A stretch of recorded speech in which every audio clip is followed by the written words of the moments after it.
বিশ্ব হিন্দু পৰিষদৰ সংবাদমেল উত্তৰ পূব প্ৰান্তৰ সভাপতি পৰমেশ দত্তই সম্বোধন কৰে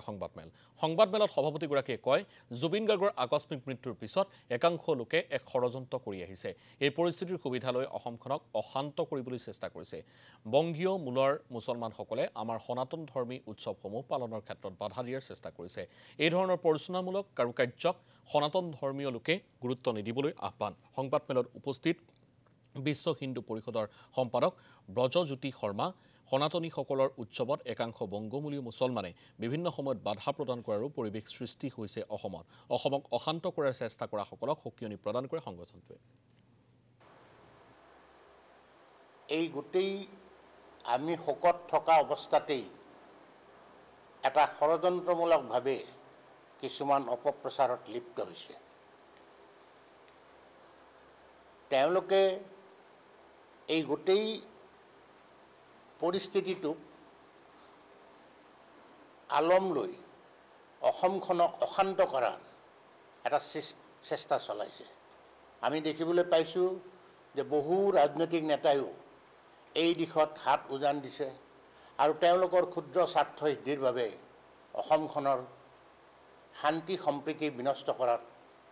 অৰিহণা যোগাইছে আমি খুব চিন্তিত হৈ পৰিছোঁ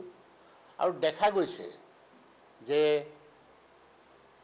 বিশেষকৈ বংগীয় মূলৰ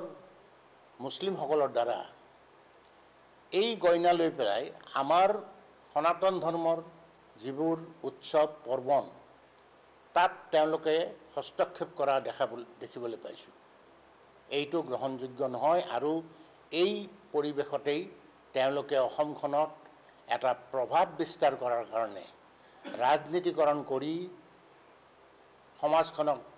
শান্তি সম্প্ৰীতি বিনষ্ট কৰাৰ কাৰণে চেষ্টা চলাইছে তাৰ বাবে আমি সমূহ অসমীয়া ৰাইজক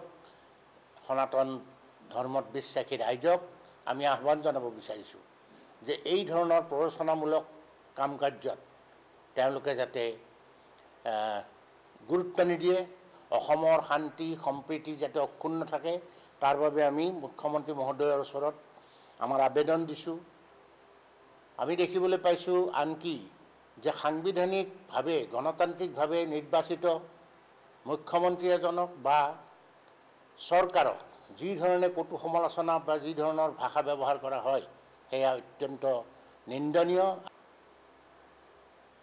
এই